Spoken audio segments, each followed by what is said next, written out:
आज तपाईहरुको लागि नयाँ भिडियोको साथमा आएको छु। आज चाहिँ सबभन्दा पहिला तपाईले जान्नुपर्ने कुरा चाहिँ social security fund and CIT citizen investment trust, जसमध्ये रिटायरमेन्ट प्लान एन्ड फ्युचर इन्भेस्टमेन्टको लागि सबभन्दा ठूलो कुन चाहिँ राम्रो अनि सबभन्दा बेस्ट कुन हो जुन चाहिँ हामी चुज गर्न सकिन्छौं। यो भिडियोमा यसैको कुरामा आज चर्चा हुनेछ।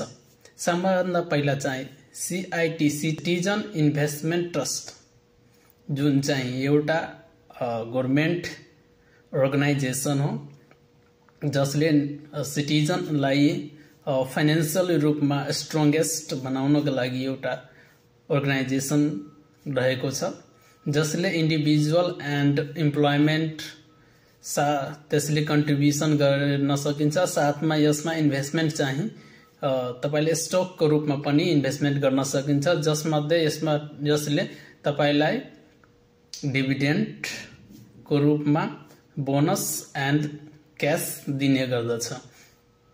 यसले टाइमको अकर्डिङ यसले फाइनान्शियल स्ट्रंगेस्ट बन्दै जान्छ, जसले शेयर प्राइस पनि इन्क्रिज भएर जान्छ, जसले तपाईको मनी पनि इन्क्रिजमेन्टको साथमा जाने गर्दछ।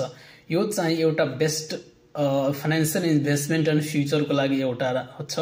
त जसमध्ये सोशल सिक्युरिटी चाहिँ सोशल सिक्युरिटी एउटा यो पनि सिटिजन आफ्नो लाइफ प्रोटेक्सन एन्ड साथमा वेल्थ प्लानिङ को साथमा त्यसले हेल्थ इन्स्योरेन्स को पनि प्रोटेक्सन गर्दछ, जसले के हुन्छ तपाईको फ्यामिली लाई पुरै एउटा स्ट्रंगेस्ट बन्डिङ को रूपमा साथमा आउने फ्युचरमा एउटा तपाईले फाइनान्शियल क्राइसिसमा तपाईले आफ्नो बिल्डअप गर्न सकिन्छ, फाइनान्शियल स्टेबल गर्न सकिन्छ जस्तो काम गरिरहेको छ। यसमा पनि फाइनान्शियली रूपमा इन्भेस्टमेन्ट भनेको जसरी एउटा इम्प्लोयमेन्टले कन्ट्रिब्युसन त्यसले आफ्नै 11% कन्ट्रिब्युट गरेर 20% चाहिँ अर्गनाइजेसन या कुनै संस्था कम्पनीले प्रोभाइड गर्ने गर्दछ, जसमध्ये अर्को चाहिँ फोरिजन इम्प्लोयमेन्टले आफ्नो पर्सनली कन्ट्रिब्युट गर्न सकिन्छ।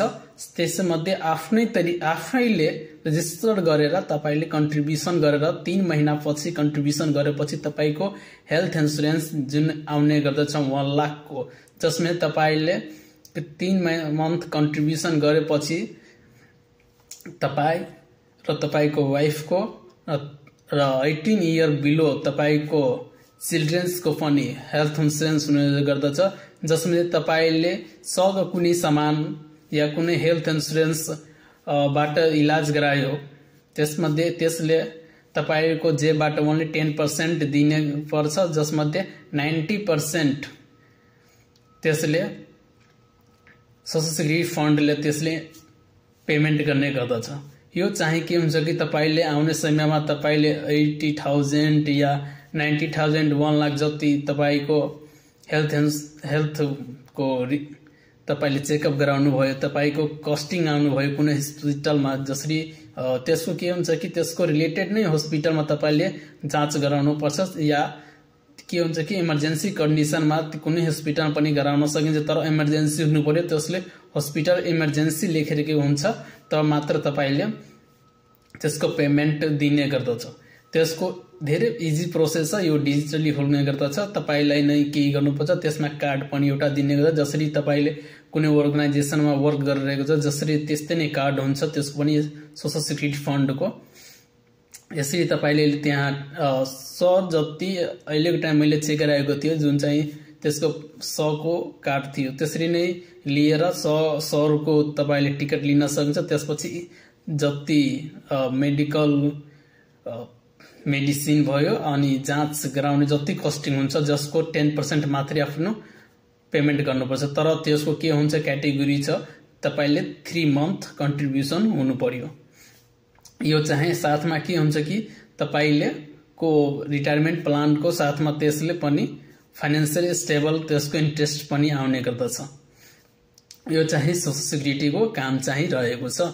यसरी नै तपाईले बुझ्न सक्नुहुन्छ तपाईको के तपाईलाई financially planning and best social security फन्डमा इन्भेस्टमेन्ट गर्न सकिन्छ।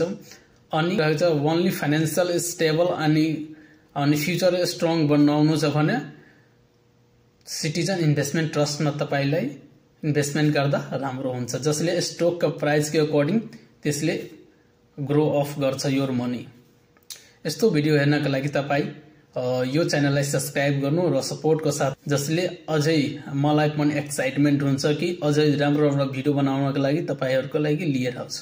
यस्तो थ्यांक यू।